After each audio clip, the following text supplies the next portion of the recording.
class. Okay. So Akmar's going to go ahead, but you'll go next.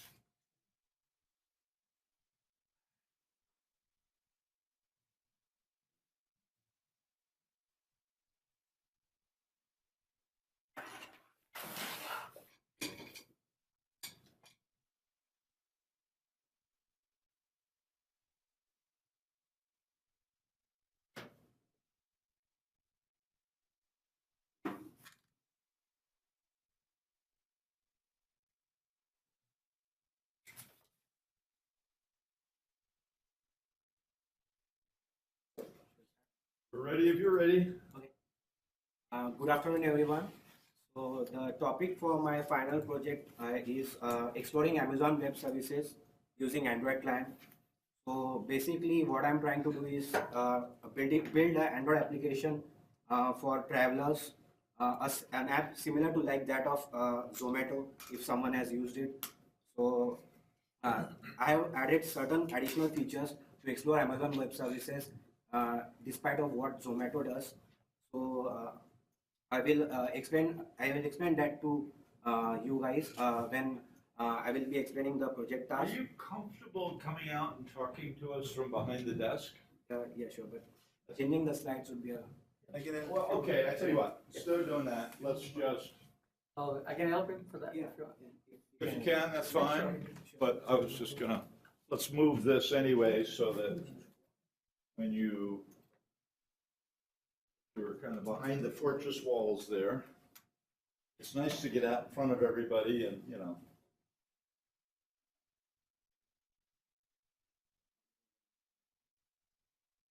So coming towards the introduction part, so the concept is like suppose I'm going to a new place which I'm not aware about, and I want to know about the nearby places, like what are the best places to eat over there, what are the best places to hang out, like shopping centers, like movie theaters, or if I want to take a cash from the ATMs, then what are the nearby available ATMs. So my goal is to basically track the user's location by using the GPS and get the latitude and longitude from his current location, and then call the API, which is the Google Places Nearby API, and get the appropriate details nearby within the specific range, like 2 kilometers of range or 5 kilometers of range, and display them to the users in a categorized way, like hotels, restaurants, ATMs, then museums, and several other places which are available nearby where he can go. So coming towards the goals, so the goal which I'm trying to achieve is the tracking the user's location and showing them the nearby places. Other than that, other goal is to explore the Amazon Web Services. I am currently going to implement 9 Amazon Web Services in the entire application to build an Android application to assist the users while traveling. So another goal is to Okay. another goal is to build a chatbot using Amazon Lex, which is similar to that of Amazon Alexa or Amazon Echo. So it will basically So why provide. are you using a chat bot on this kind of, So on in the Android application, right? So my idea is to basically allow users to book the cars so that they can travel from this particular location to the particular location where they want to go. so who are they chatting with? What? Who are they chatting with? Just I mean the machine. It will it will do the task like doing the reservation or booking and all sort of things, like using the payment gateway and all those. Even though I'm not going to implement the payment gateway because it's a bit complex task using Amazon, using AWS Lambda and all those. I will be serving the static responses. Just an additional function to explore. Well, that's making, you're making some assumptions that every place that you want to get information from has this same chat interface that you can talk to, which is probably unlikely. So basically, my idea was like, suppose I want to go to that particular hotel and reserve it for the next couple of days. So what I can do is I can tell the chatbot to do that for me. Like I can I can tell the chatbot to book a reservation in the New York City. So you're gonna use artificial intelligence? Yeah. You're reinventing Siri and No, I'm not Alexa? really. They provide the services like Amazon Lex and all. I have a suggestion for you. I think that, that might be distracting, and it might, they talk about buying a house as a money pit, because, well, this is an effort pit, it sounds to me, okay? But you can turn that around, so let's suppose you change the focus a little bit. So you're gonna provide an app for incoming Syracuse students that shows them, what's available on the campus, where the restaurants are, where the hotels are, and lets them chat between themselves. So you have a little central place when somebody comes in and says, I want to talk to, you have some way of hooking them together. But, that's fairly simple, right? But I won't be able to use any Amazon Web Services over there. Oh, I mean, you'll use the Amazon's web service Might for use- everything except the chatting. And even that, you might wind up using an Amazon web service because, you need a way of letting people register so they can, how are they going to connect together? They got to connect together through your server somehow. There's some sort of registration process. Yeah, it's up to you, but your description sounds to me like an effort pit. Okay. So moving towards next slide. Moving towards the milestones. There are several milestones which I've said. Like first is the authentication using Amazon Cognito, which will provide user sign up, sign in, as well as forward password, as well as it will allow users to sign in through other providers like Google. And I will be using another web service in it, like called as IAM web service, which is used to provide a fine-grained security over the resources access, so that basically I can create certain roles and I can assign those roles to the particular users, so that those users can only access particular kind of resources, which I will be implementing. Amazon Pay is published as a web service, isn't it? It's an AWS service. It's Amazon Pay. Amazon Pay, yeah. I'm not using Amazon Pay. It is a paying service, payable service, like whatever I'm the wondering service if is. maybe they, in a developer's account, you can get a little bit of it might be interesting. There aren't too many students who know much about those pay services because everybody kind of shies away from it. But if Amazon has a nice API for, and I know they do because occasionally I'll pay, some sites have Amazon Pay, and I'll So pay you from my previous experience, like whatever the APIs you use for other services for the payment process, so they basically charge you for every single API. Some of them are complicated as hell. PayPal is a mess. PayPal charges. Okay. PayPal charges, build as server charges. Yeah, they have a free, little developer's kit, and it intentionally is so clumsy and awkward, you can't do anything with it, you gotta pay to, So even if so. so But even I if a think developer it would be, gets, why don't you take a quick look at Amazon Pay? Because it fits very nicely in with what you're doing, and I'm not talking about really using real credit cards and stuff, I'm just talking about, simulating a little bit of pay activity. I think that would look good on your resume if you did, because there aren't too many people who really have experience with that. Lots of companies need it. yeah. So the next thing is to track the users and fetch the nearby places using Google Places API. So this is the basically task where I am going to build an entire application right from the login towards the usage of the application, like tracking using the GPS system and fetching the details from the API and categorizing them in the several lists. So my idea is to basically implement a view pager, which will have several tabs like 7 to 8, and inside that view pager I'm going to implement a recycler view, which will show the list of all the places for that particular tab, like a movie theater or a restaurant or something like that. So the next thing is to provide a map view to the users of all the nearby places. They can click on that particular place and it will show the information about that particular place, and they can also navigate from that particular to that particular location from their current location. I'm using a Google Maps direction API to achieve that. So next will be about enhancing the UIs. So for mobile applications, it is very necessary to enhance the UIs. Otherwise, users will not be using it. So I'll be using several animations and Android material design UI kit to develop that. Next is to use the Amazon Web Services simple storage service, which is used for storing the files and images. So my idea is to store the basically user profile images and the other images which the user can click meanwhile traveling, so that the other services can use that particular images.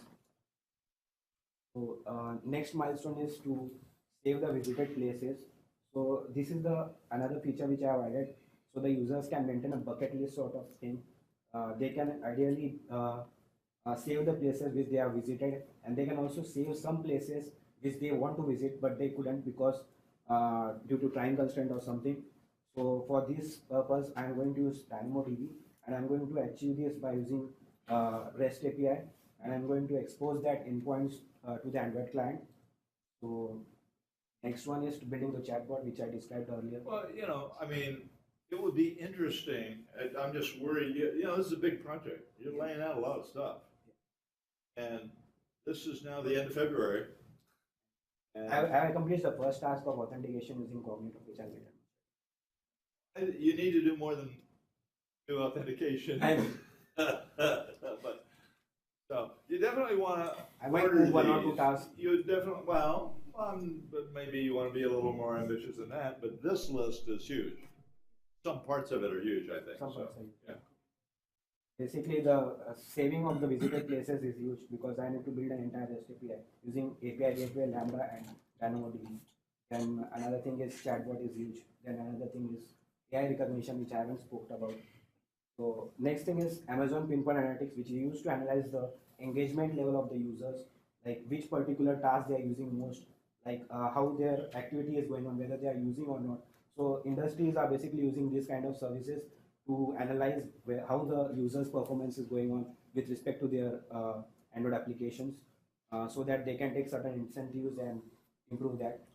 So lastly, I'm thinking of using Amazon AI recognition services, which is basically a web service used to analyze the images and images of videos and give the data back to the clients. So my idea was to basically allow the users to capture the pictures while they are traveling, and if they are not aware of that particular thing, so they can basically upload it to the Amazon S3, and Amazon recognition services will fetch those images from the S3 and analyze those images and give the data back to the client so that they can view the entire information about that particular image. So that's all about it. Accept this. These are several ambitious milestones. These are not ambitious actually, but due to time constraint, I have listed only one of them is ambitious, like integrating the payment gateway, because of it will require me to spend some money, and also it's a complex task because I need to handle a lot of corner cases while implementing that. So I kept it in ambitious part because I worked on integrating a payment gateway back in India for income tax department. I use BuildX services. I'm aware, like. Was it Amazon you were using? No, BuildX. We were using BuildX services. So they were charging for every single successful day. So we spent up almost a lot of money implementing that because nearly about 1 month we were doing that. Other than that, some Why of don't you them. take a quick peek at the Amazon Pay API, just because if you've already done it, especially because some of them clearly are very complicated and hard to use. But it'd be interesting to know how Amazon Pay. Sure. I wouldn't suggest you spend a huge amount of time on it, but take a day, this Saturday, go look at it a little bit, and then I'd be interested to chat with you a little bit about it. So moving towards another milestone, ambitious milestone, is Amazon Poly, which is used to convert text to speech conversion. So my idea was whenever the user wants to visit their saved list, like whatever the places they have visited, so the UI will basically read out all the information about the place which they have visited, when they have visited, and some sort of stuff like that.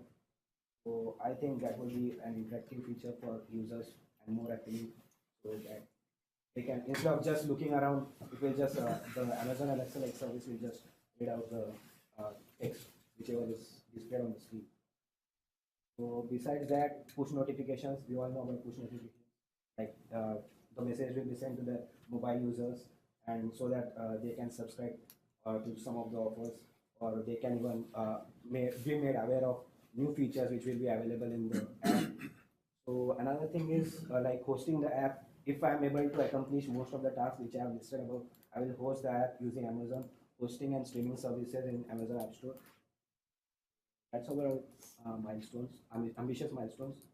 The several technologies which I'm going to use is Android programming, and then Amazon Web Services I have listed above, then Java and Node.js to write the AWS Lambda code, and Bitbucket. I will be using Atlassian Source Tree to keep the versioning of my code. However, whenever I build it, I have been using that since SMA, and I have almost have used it for all the projects which I have done in CSE. I'm aware of it, usage of that particular service, and I will be using JSON for sending the request and passing it. Next slide. So moving towards the technologies, I'll be talking about Amazon Web Services in general. So this is the entire architecture of Amazon Web Services. So AWS Global Infrastructure is the entire infrastructure of the Amazon Web Services on which these services sits, like databases, storage, then security, etc. So AWS Global Infrastructure is nothing basically, but it comprises of three particular things, which is regions, availability zones, and Amazon edge locations. So regions basically consist of availability zones, and availability zones are nothing but data centers which are spread across the region, and Amazon edge locations are basically services used to cache the data. So it is nothing but a content delivery network. Like suppose I want to use a service which is back in Mumbai in India, and use that service back in India, and I want to get that data in the North America, but accessing that service back in India would be a quite time-consuming task. So instead of getting the data from that particular servers, what Amazon Web Services does it caches the data into the North America nearby availability server, and it fetches those data to the user. So just improves the performance. So that's all about the Amazon Web Services infrastructure. So these are several technologies in detail which I will be using. AWS Cognito, which I have already spoke about, like it provides a medium so that the user can basically integrate the authentication and managing the security policies which the user wants to add onto their application. So like sign in, sign up using email password. It allows you to manage the password policy, like whatever the attributes are necessary for, while login, while signing up, etc. And it also allows you to federate through different identity providers like Google, Facebook. I've implemented Google for this project. Moving on to AWS S3. So AWS S3 is basically used for storing and retrieving huge amount of data. So it basically consists of buckets. Buckets are nothing but the containers, and these containers will consist of objects which can hold up nearly any amount of data and any type of data. So they are continuously scalable, so performance is not an issue over here. Moving towards next service, which is AWS DynamoDB. AWS DynamoDB is similar to that of NoSQL databases. So the specialty about these services is that they are fast, secure. They can provide throughput within just single digit milliseconds, and they support two type of models, that is document model and key value pair models. I will be using document model since I'm aware of using MongoDB. So another service is Amazon API Gateway. So Amazon API Gateway is a medium which provides the the developers to develop the REST APIs, and those endpoints can be exposed to the clients. The Amazon API Gateway also provides a streamlined version of the APIs, like same API can be used with the different versions. So they also provide that feature. Then moving towards Amazon Lambda. Amazon Lambda is basically a serverless compute, which is an event-driven compute. I will be using that to perform the CRUD operations with respect to the DynamoDB. And AWS Lambda, the good thing about AWS Lambda is that you can write the code in any particular language like Java, C Sharp, Node.js, and they are also going to add several other languages. So I'll be using Node.js for this application. The last one is the Amazon AI Lakes, which is used to build the conversational interfaces. So this is actually it provides a medium where one can build an chatbot very easily. You just have to fetch the utterances which the chatbot will expect, and you just have to also provide the chatbot with what kind of responses it will provide to the user, so that it will basically provide the proper response when a user will provide the certain kind of request. So moving further, Have you used some of these, some reasonable fraction of these already? I use Amazon Cognito IAM services at this moment. I have also integrated using Google. Okay. I'm working on Instagram. What's a good start? So next is Amazon Pinpoint Analytics. This is the most easiest service. You just have to configure on the Amazon console, Amazon Web Services console, and then just download the recent configuration file and add it to the Amazon application. And then using just 2 lines of code like start monitoring and stop monitoring, you can track the all sort of events, whatever in your application you might like to do. The next one is Amazon AI recognition, which I spoke about. Like, it is used to analyze the images. It is basically used in facial recognition kind of application. It can be also used in several different applications as per usage. In my case, I am using it to just analyze the information by using the images which will be captured by the user. And the last one is Amazon coding, which is used to convert text to speech conversion, which will be used for just reading out the text information about the places. Next slide, please. Another language I'm going to use is Android programming. Android programming basically used to build the Android clients with basically the user interface through which the user will. Have you used Kotlin yet? I'm going to use Java. There's a lot of buzz about it. I'd be interested to. I'm completely unaware of Kotlin. Yeah. I used Java in my research assistant. And the last one is Node.js. I think I wouldn't be talking about it because rest of the people about it. Next slide. So these are the several tasks coming towards authentication and using Amazon Cognito, which I already spoke about. And the next task is tracking user and fetching the nearby places. So basically, this task is just about getting the location details of the particular user using GPS, like latitudes and longitudes. And then I'm going to send those latitudes and longitudes using asynchronous task to the Google Places Nearby API. And then the Google Places Nearby API will send me a JSON request with, having the lot of nearby places within 5 kilometers of range. And I will be passing those places, and I will passing those information, and I will categorize those information in the several places like movie theaters and all those tabs, and I will display it to the users. So I will also provide a map view to the user so that they can see all the nearby places on the map, and they can actually navigate to that particular position using that map view. The next one is upload and download profile pictures using Amazon S3. So this is nothing but when the first time user logs in, he won't be having any profile picture, but he can upload the profile picture to the Amazon S3. And the next time when he logs in, the same profile picture will be displayed to him. So just to explore the web services. So this is the huge task which I have been, which I am little worried about. So maintaining the bucket list. So in the bucket list, I will be providing 2 functionalities.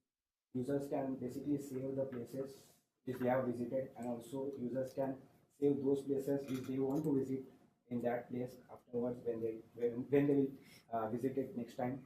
So basically, I will be storing those process. I will be storing those events in the DynamoDB, and the way to do that is using the REST API. I will build a REST API and Amazon API gateway, and I will expose those endpoints to the Android client. And the request will be sent from the Android client, which will go to the Amazon API gateway, and the same request will be going to Amazon AWS Lambda, and the Lambda will compute then whatever the request is, whether it's a post request or a get request, and will fetch the results and send the response back to the Android client in the same manner. Also, why you're worried about the effort in doing this?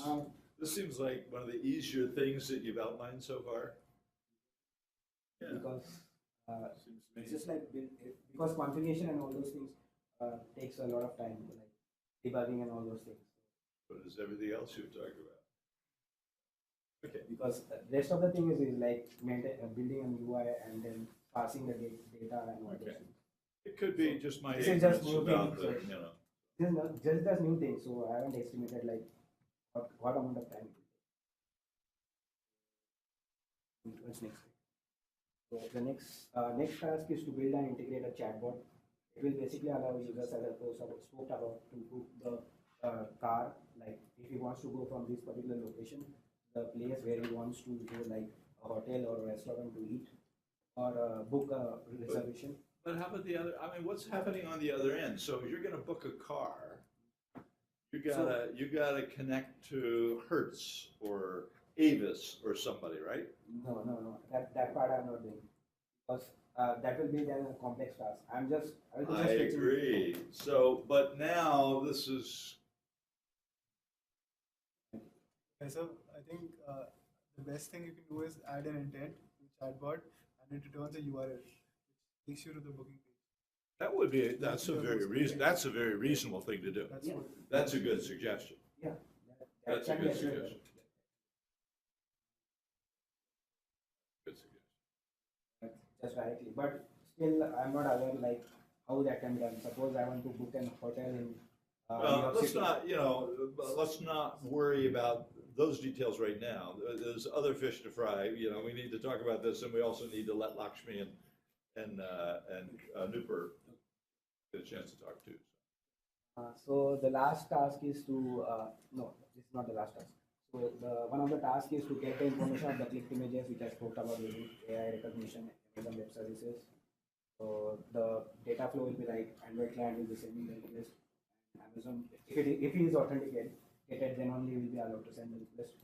And it will be images will be stored to the S3, and from the S3, the Amazon Lambda will fetch the images and give it to the Amazon AI recognition.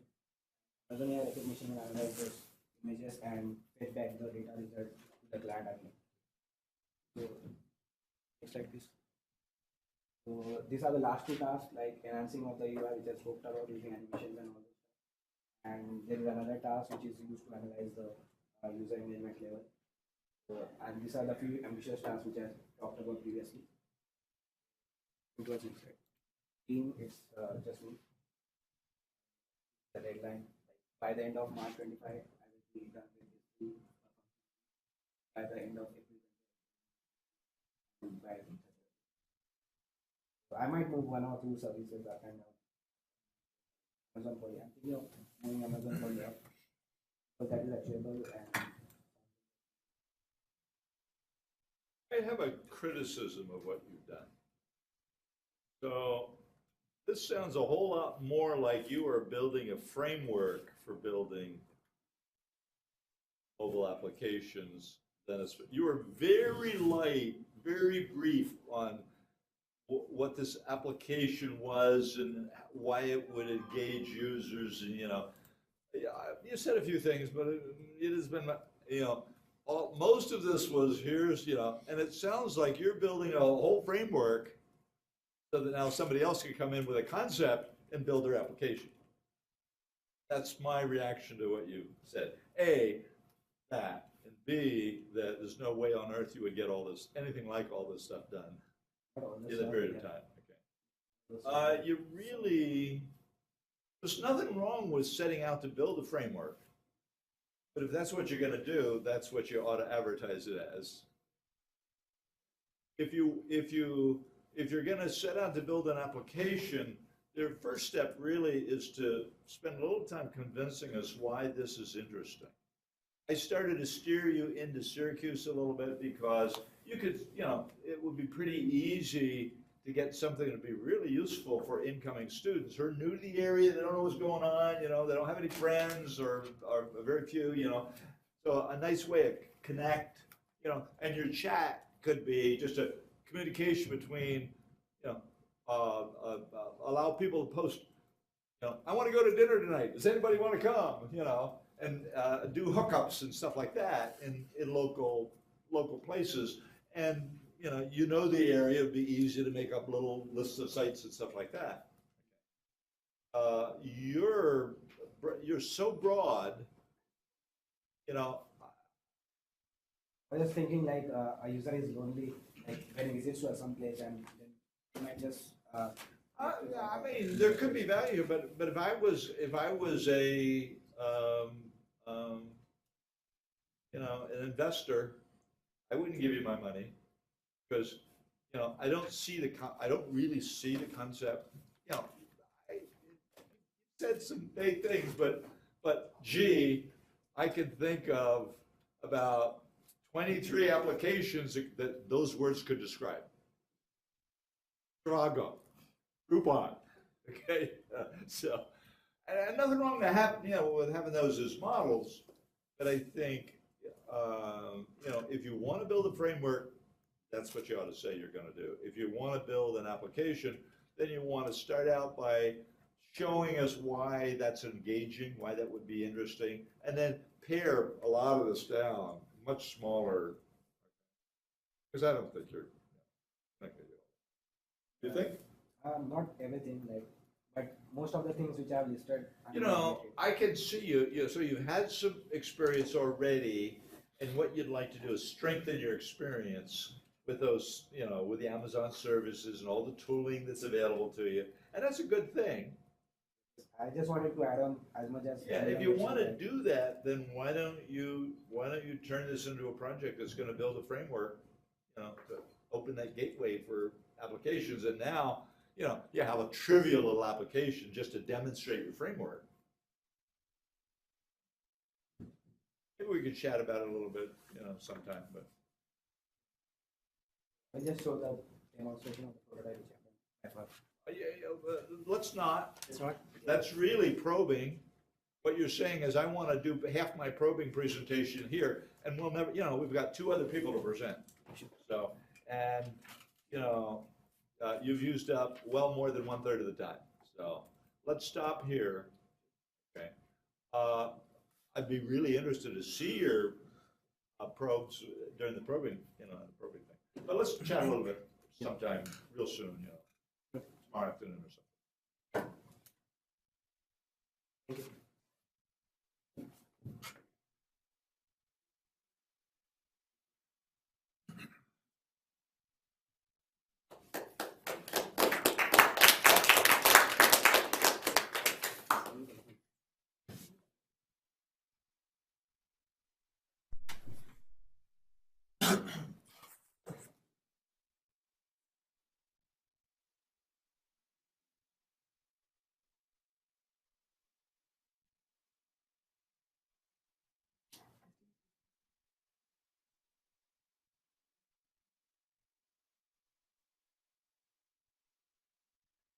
I don't think anybody yet has quite hit the sweet spot for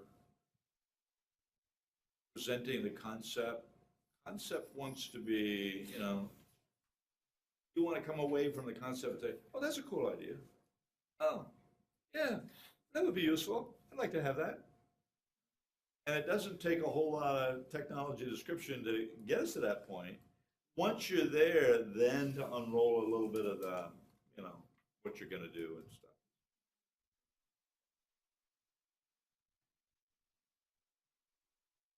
I don't think anybody missed the mark completely, but. A quick question about, so one of the parts, like a tutorial, is that just meaning like you're laying out everything, or does it mean like you actually need to focus on one thing and like about it? Or just like how your project's Over the work? course of your project, it would be really nice if you would pick one strong area and teach us about it. So we're all teaching each other. It's a chance to round out our knowledge about a bunch of things. I'd love to get a chance to move out of the dark digital age. You know, I did a little bit of digital design when I first started working so many years ago.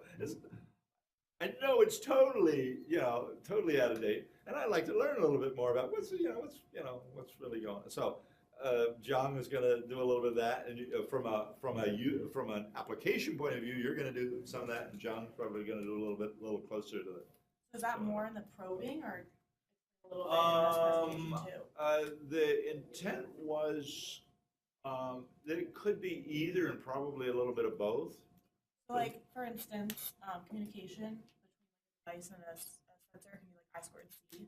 Yeah. Just like explaining like a little bit of how that Sure. works. Yeah. Great. That's super. And so in the presentation, you'll open that up, and then in the probing, you'll show us a little bit about how that works. I told you about this. See, look, it works just the way I said it would. Hi, good evening. I'm Lakshmi Sandra, and so I'd be presenting a project for distributed objects. So the thing is, his presentation was so good, so I'm not so sure how I'm going to keep up with that thing. Let's see that. Could we see this thing?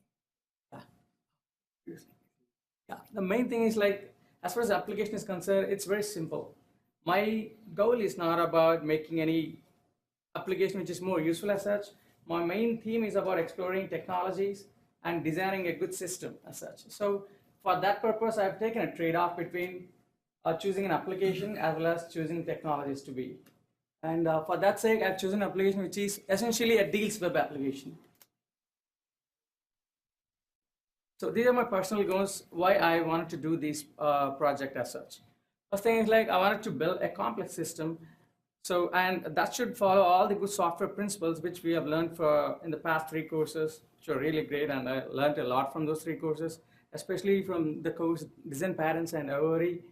So, and second thing is like, I wanted to explore cloud technology, and especially in the context that how it helps developer to develop a good product, not more into the depth of like how is cloud technology being done, rather than as an aid for our software development.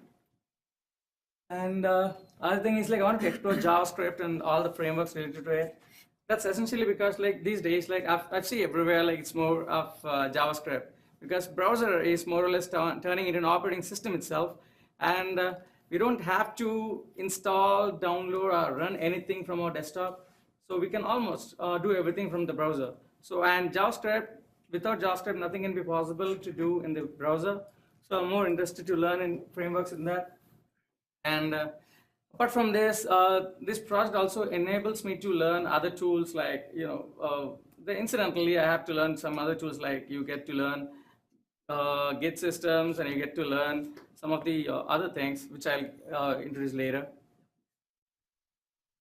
So as I said, like basically it's a web application which provides the deals. It shows up like what is the best deal for a given product, or like it shows the deals available on a particular day or a particular instant of time. It could be across any categories. So, and how I essentially I wanted to do was I fetch these deals from different third-party affiliates which are available on the market. So these affiliates, they provide us with the data about what are the deals currently available. And the thing is, the challenge is not everyone gives you in terms of API or software. Some of them you have to manually go and do the copy paste, and some of them you have to crawl using the software, and some of them provide you with API details. So what are the major modules of this application? So the first thing is like it provides the deals of the day, essential deals of the day. So it doesn't categorize or do anything as such, just displays what are the deals. Maybe it could be presenting in a way that like the highest percentage of deals, percentage of discount amount or something. And next comes the customer notification module, where a user can sign up saying that I want a notification for maybe for products related to some particular company, or it could be with highest percentages, anything with highest percentage, or from a particular location, something like that. And after that, it's an analytics, like we can show that, which is the optimal time for buying that particular product. Like we can say some products might have, for example, let's take a SEO bookstore. It always sends us mail saying that you have $150 something discount on this particular day. It's a very hard deal. But essentially, not all the times it's really a hard deal. What they say hard deal is a very loss for the customer. Most of the times, the graph, if you can see, that's the wrong time to buy the particular product. So I try to make an analytics about the discounts that's available for a given product or category. So it will display a graph rendering UI chart or something like that, which enables the user to make a right decision. And as a such, like targeted advertisements, you know about that. So it says like if a customer is more interested in electronics or something, so the web page has to display any advertisements related to that thing. So and finally, there's Chrome extension. And why specifically I wanted to go about extension, I would talk in the last slide. So and I want to remind you again that this application is not essentially about giving some complete product or something. It's a trade-off between making a product as well as like learning how to do a good system. Overall, as a whole, I would be using MinStack and the services from AWS. Because I mentioned that I wanted to explore the cloud technology in this thing. I can essentially totally do this product without AWS, but I have to make a trade-off, as I said. I want to learn other technologies too for this product. So, talking brief about AWS, which I will talk some extra stuff which will be helpful to you guys, like apart from what Omkar has said. First thing is like if we don't have any idea, literally no clue about AWS, the first thing what we should do is like Elastic Beanstalk. So it helps us to integrate many AWS services without knowing anything. It all just by few clicks and few configurations, it customizes all your things. But it also doesn't remove all the freedom from you. You can ultimately go inside and configure those services. For example, let's say by just enabling Elastic Beanstalk, what it helps you is like it helps you with your capacity provisioning, load balancing, scaling, and application health monitoring, things like that. And despite all these things, you can go internal and again change those things. Let's say it might use from Apache server or something else in that thing as a load balancer, but you can change that things possibly. So and this Elastic Beanstalk, it supports many applications developed in different widely available frameworks, popular frameworks in the market. This is the way, so like how you do is like just create an application on your desktop or something and upload your code onto the AWS. That's it. It does everything for you. It load balances, especially. That's a great thing, I think, because doing load balancing itself is like a challenging task, like for any startup company like that. So this Elastic Beanstalk service really helps for them to achieve this model. And yeah, you can these things like you can upload the multiple versions also later on, releasing that versions. It does the job automatically for you to release the versioning, like which version should be released without allowing the downtime to happen. So I'll be talking about few technologies, like which few services which I'm using as part of my product. So then I will come to the flow chart of my product, like what exactly is done in the flow. So this is called like as he spoke, like this is S3 service, which he call like simple storage service. What it essentially does is like it stores whatever data you have. But for a software developer, what's more important is like one thing, it gives you high availability, it has redundancy, it maintains the RAID 4 technique, if I believe. And the other thing is like the reads are pretty cheaper, but the writes are very costly. So we got to figure out, like there are tons of storage services that's available in AWS, like you have Glacier storage or something, many stuffs like that. So we need to make sure that why we are choosing one particular stuff. So I chose S3 because S3 is cheaper in terms of reading, but it's very costly in terms of write operations. So I would be using S3 to store all my static files and images which I need to render for the user. And as I spoke about Lambda, what essentially Lambda is, let me tell you why we should use Lambda. So for example, if we, as you mentioned, like if the database is being updated by some event, and you need to generate an event which computes, you process the data after that event happened. For this thing to do, you have to have your own server and many things associated with this thing. This would be an again complicated task. What Lambda essentially does is like it does everything for you. You just need to write a code, which the backend processing code that you should do once your data arrives. That's it. Nothing else should be done.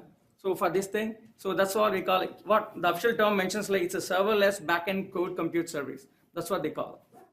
So they have some predefined functions too, because everyone will be most probably using the this thing, chain notifications, because the databases, when they are changed, they want some functions to be executing, right? So they have some predefined functions like chain notifications or some other things in it, and I'll be using the chain notifications.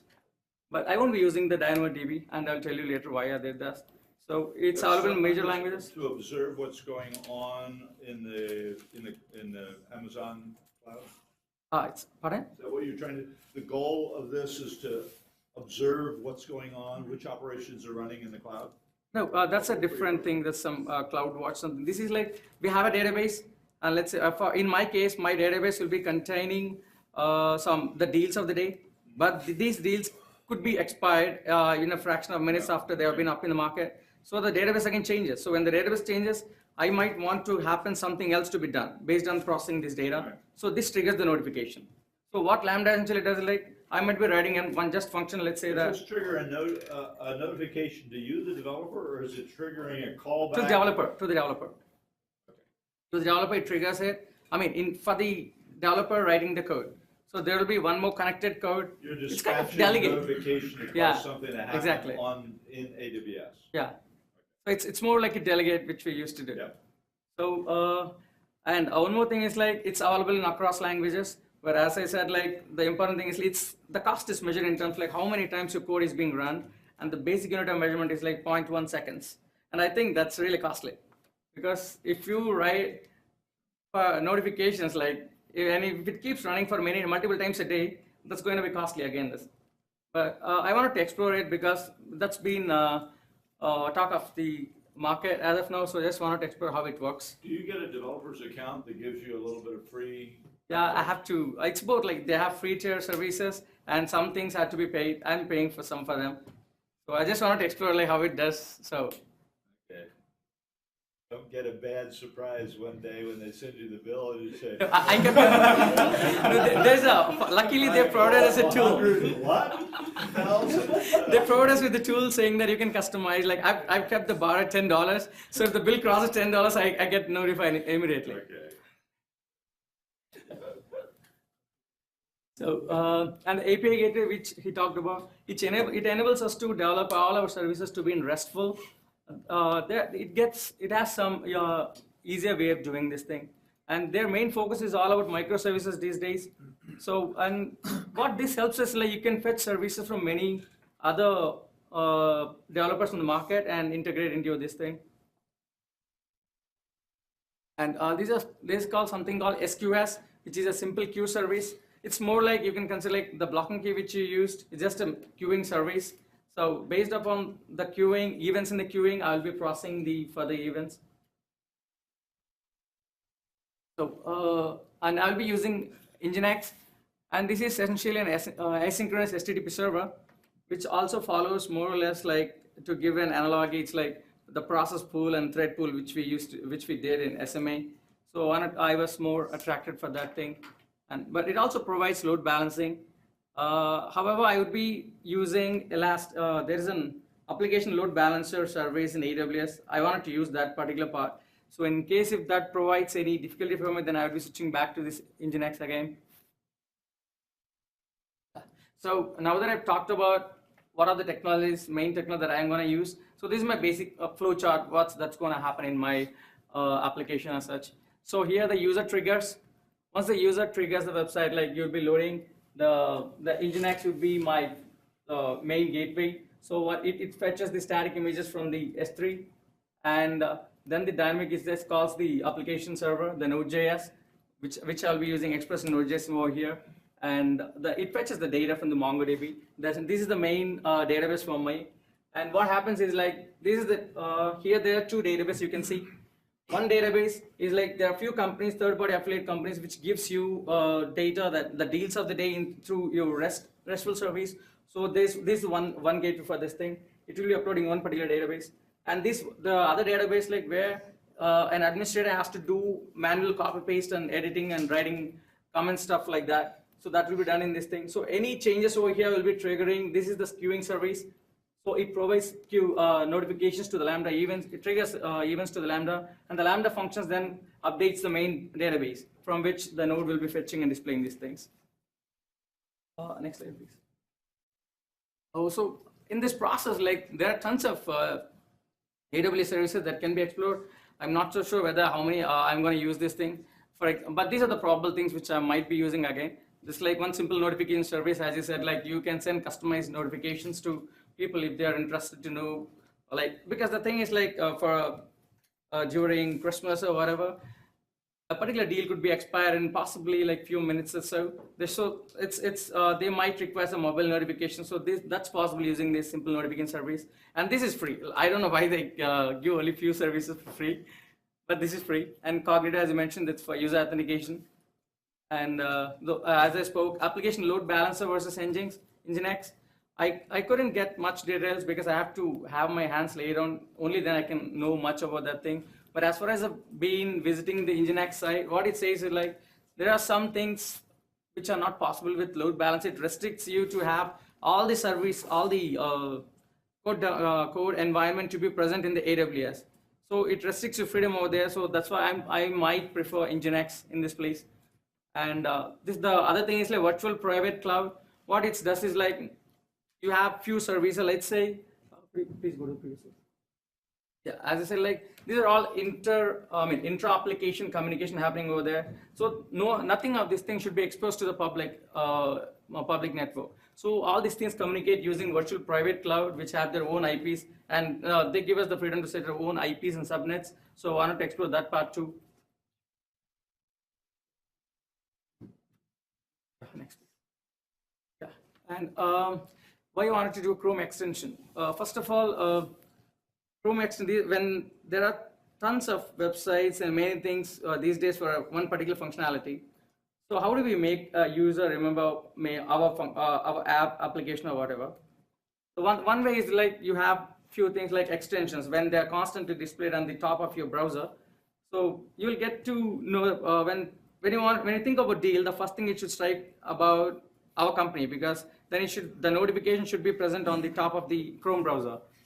So extensions or apps, they're two distinct things, but primarily these things help us to achieve that particular motto. So it's like more like marketing tool for us and easy access for the developer. For the user. So what's the difference between apps and extensions as such? So the main thing, fundamental difference is like apps will have a user interface and extensions don't. These are not the hard and fast rules, but generally these are so. But the thing is, both will provide you functionality. For example, extension, what happens is like extensions, when you click an extension, the easiest example I can give you is like money converter. So let's say you click an extension of money converter, what happens is like whatever currency that's present in a particular website, it could be any website, so that automatically converts that website into the desired exchange rate.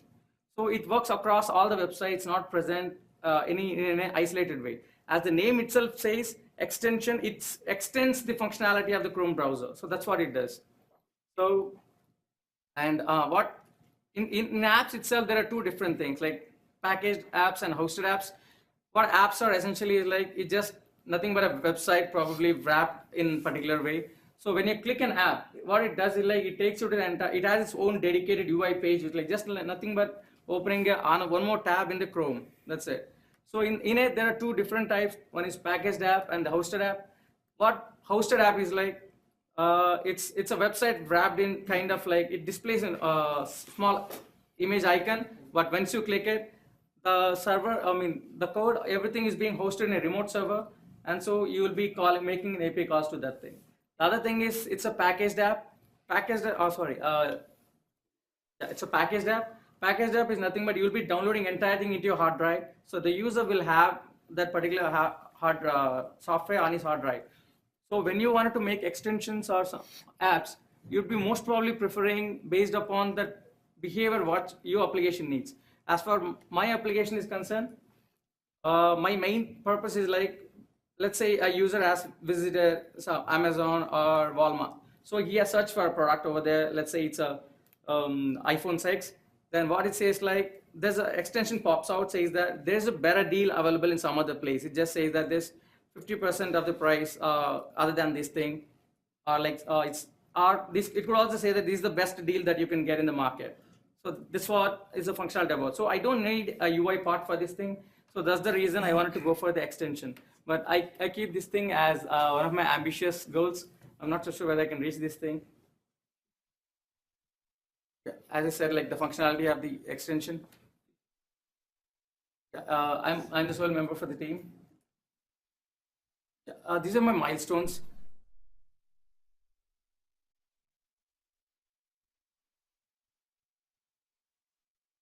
It went dark.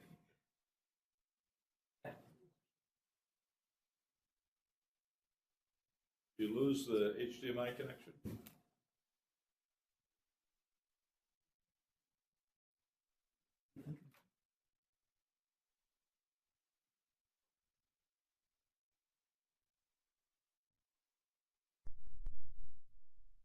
There it goes. So I segregate in terms of major tasks and minor tasks. The major task is like about handling the database part and Node.js, the backend and the front end.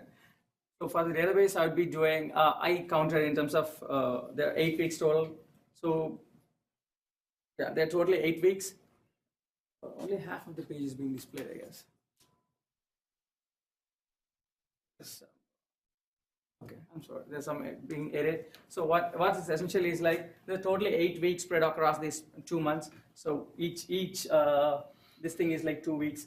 So I split the task into major and minor tasks. By the end of mid-March, I should be able to complete the application, or mid-April, I should be able to complete the application.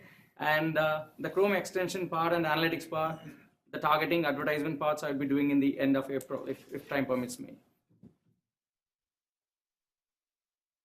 And the main thing is like I have to learn everything from scratch now from both JavaScript. I don't know much about JavaScript. NoSQL database, extra. We've designed NoSQL DB as a course part, but I've never used a professional MongoDB or something like that as such. So I have to learn everything from start. So I take it as a challenge upon myself and do these things. That's it. The way your tasks are laid out, you have to do just about everything to have any kind of demo going. Not everything, but most.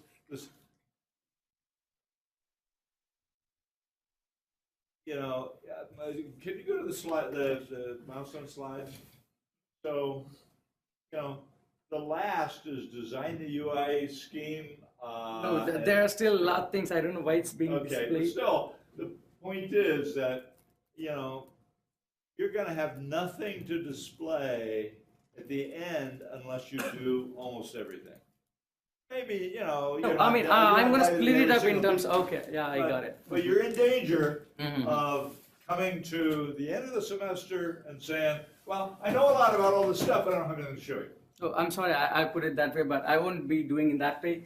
Let's say I said a customized user notification module. So I'd be doing that thing at the end of this thing. Like I'll be doing the basic backends like querying all the deals and displaying on the web page. So I will definitely have a product as such. All the other functionalities will be like adding modules to that thing rather than disturbing the entire layout. So I think a very good model is when you do your probing, you're going to probe a lot of the technologies you're using, but you ought to be able to show some little part of the functionality up and going. Okay. Okay. Yeah.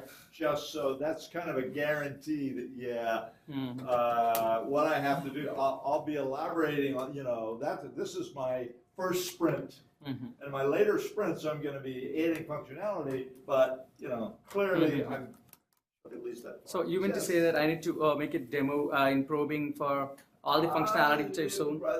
You know, normally probing, that isn't a hard constraint for the whole class.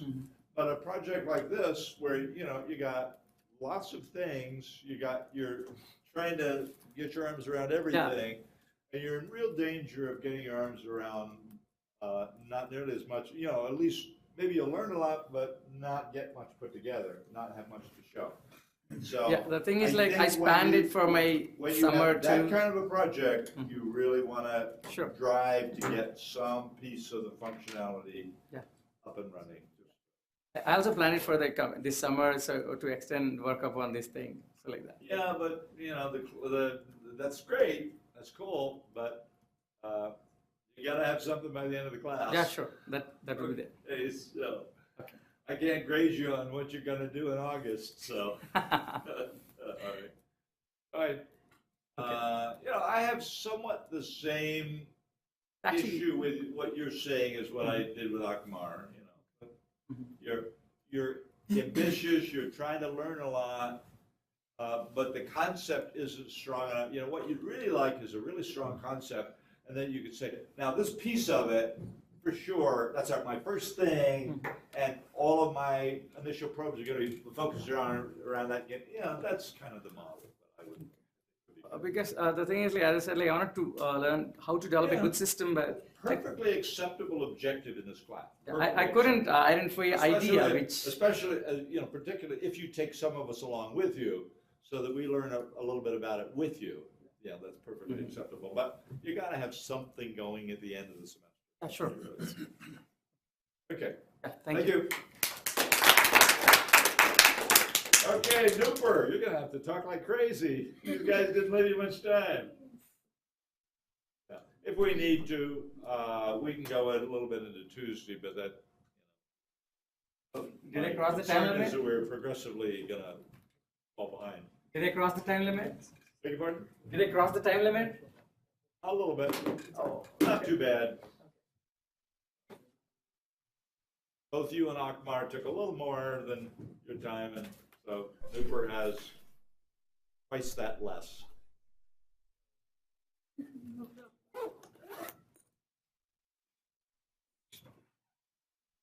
So, good evening, everyone. The topic that I chose as my final project is Tiny HTTP client and server. The main motivation behind taking this project was we use the web servers every day, every time. So it is better to understand how it works. And there is no other way to understand something better unless and until you yourself do it. So this is the main motivation. And the other thing is we can use this project as a building block for other projects. So what I'm going to achieve from this project is, my goal is to implement small and simple components, HTTP client and HTTP server, used to build a message passing communication channels in C++ on both Windows and Linux. So as I already said that it can be a building block for some other project. So the main thing which I will keep in mind while doing this project is the code base should be really small.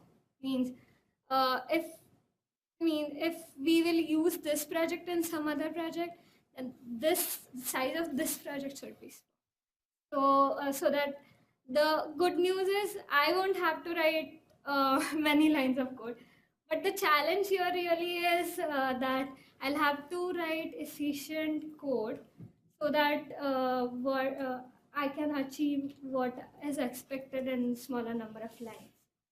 So the other means, as I already said, I'm going to develop the project on Windows as well as Linux platform.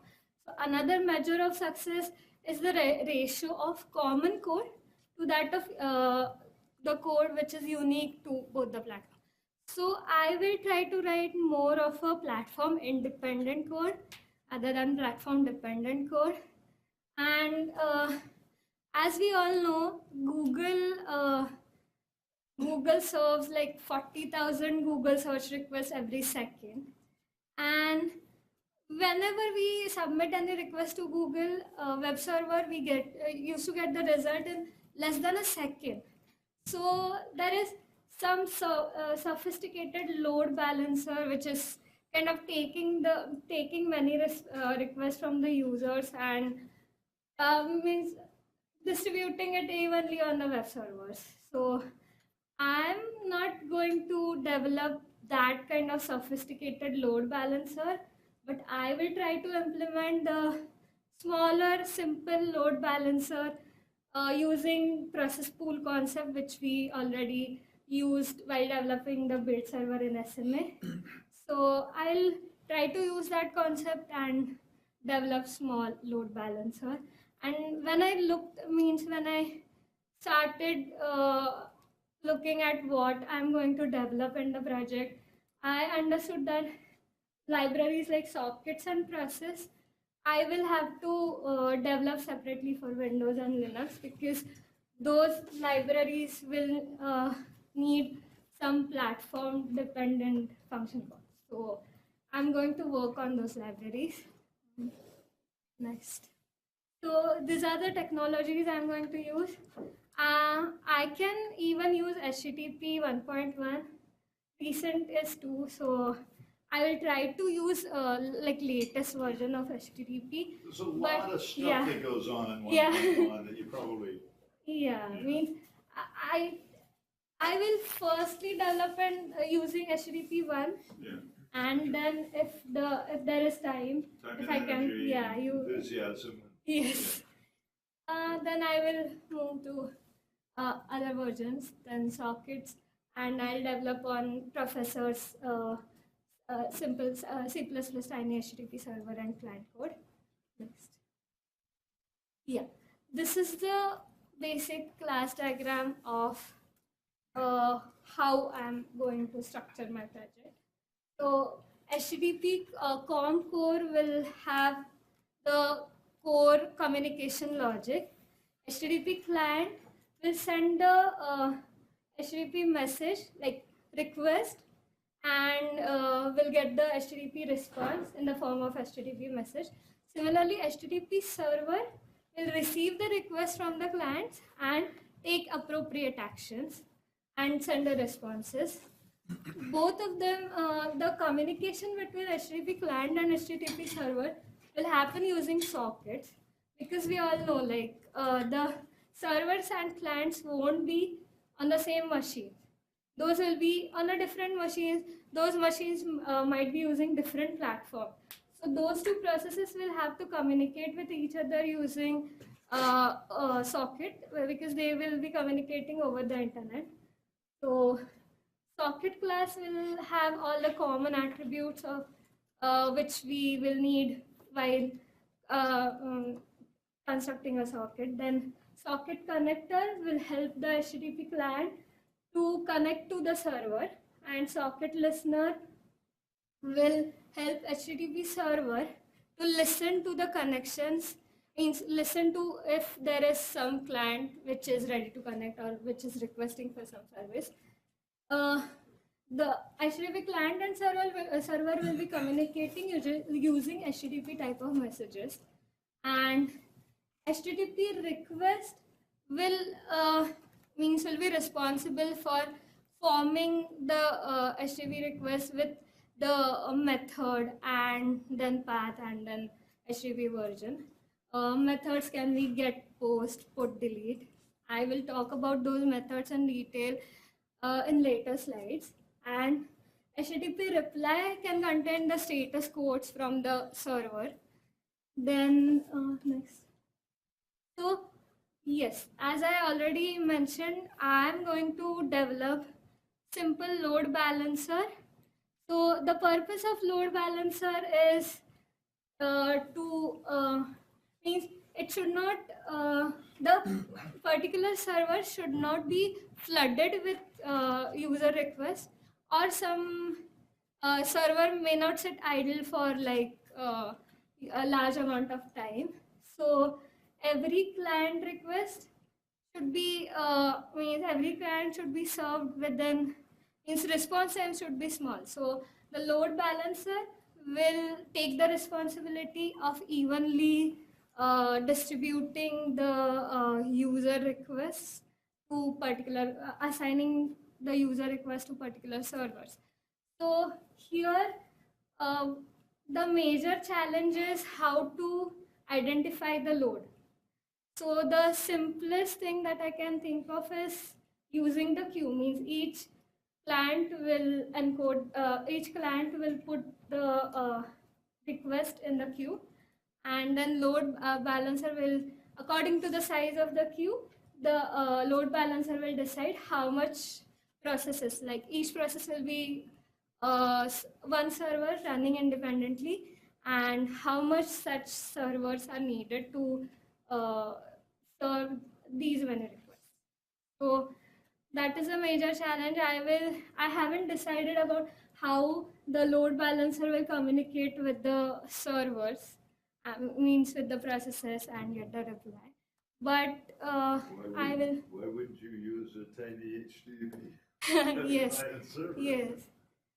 So. Yeah, can I Yes. ask you a question? So you said that our load balancer will essentially be like our mother builder and all this. Yeah, yeah. So similar to that. I haven't thought of it like actually how I'm going to implement and what the things will be. But yeah, similar to that, like mother builder and child. But you said like based upon the queue size, you'll be spawning the process, right? The queue size, it's dynamic, like there's no fixed. Yeah, means at this point, what is the case? At some particular, what will be? Means if those requests are means if the responses are given, then those means I'll remove those messages from the queue, right? Okay. At this point, what is the queue size? Then. Is that about sensing the load? Yeah. Yeah, I mean, when she said that its number of processes will be based upon the number of messages in the queue. What you'd probably do is take an average, the average over the last 5 minutes, how long was your queue size? What was your average queue size in the last 5 minutes? And so the load balancer just periodically sends messages out to see what their queue sizes are and, sends messages accordingly. Next. So we are talking a lot about client server and HTTP client and server. So I would like to take a moment here and explain what exactly is this client server architecture.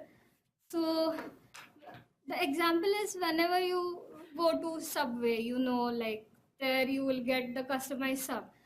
And you state what kind of bread you want, what kind of topping you want, and what sauces you want. So, according to your request, the sub will be given to you. Similarly, the server is the component which will provide some service. And there will be one or more clients which will request for it. And then here, one important thing is for proper communication between the client and the server, the application must agree on specific protocol. Like client and server must speak the common language to understand, like server should understand what exactly is the request, and when the response is given back, then client also should understand what exactly is this response.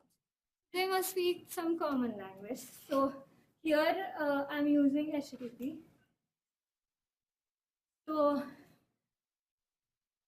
whenever a client issues a URL, then browser will encode the HTTP message, HTTP request, and send it to the web server. Web server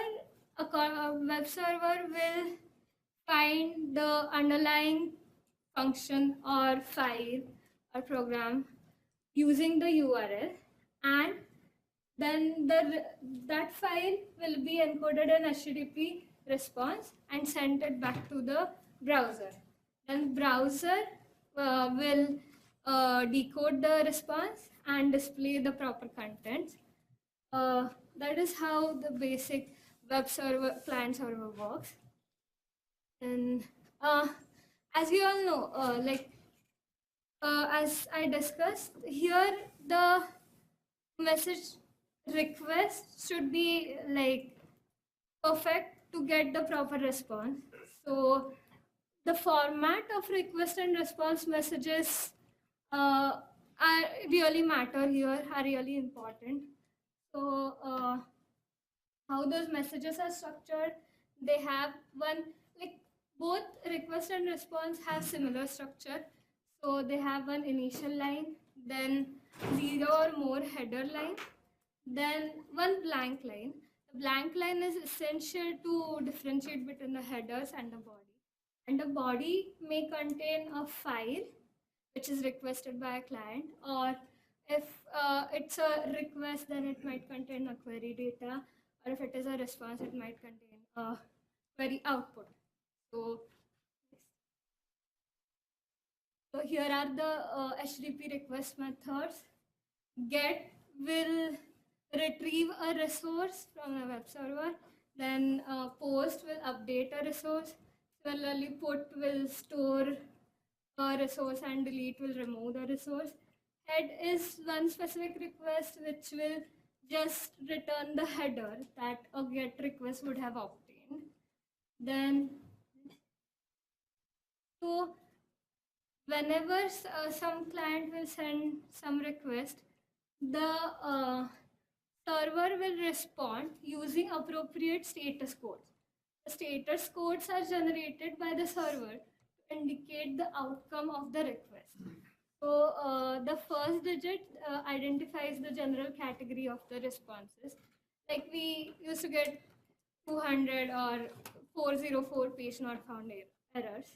So what exactly each number indicates that I have listed here. One indicates an information message only, and two indicates success of some kind. Any number starting with 3 indicates the redirection of the client to another URL. 4 indicates the error on the client's part, and 5, the number starting with 5 indicates the error on the server's part. So next. So here is a sample request and response HTTP message. So if you want to get some file, if you want to retrieve some file, then the request will contain the firstly the method, HTTP method. Like if right now we want to retrieve a file, so the method used will be get, then the path and HTTP version. Then these are the optional header request headers, and this is the query data. So this is a sample request to retrieve something from the server. So content length isn't optional. If you're going to have a body, you have to have a content length. It's got to Yes. measure the number of bytes in the body. The others are optional. And the response, the sample responses will contain the status code, that is 200, and the response headers, and response the body will contain. So next. So HTTP is the protocol that means it runs about the transport layer protocol. Most HTTP travels over the TCP IP protocol. When a user issues any URL, then the browser will opens a TCP socket connection by specifying the server address and port. And our job is to, when the socket is created, our job is just to put the messages and get the response.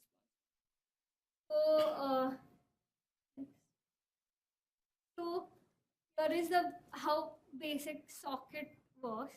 So firstly, server will create one socket and the client will create a socket. Socket is a function which will means give you a socket.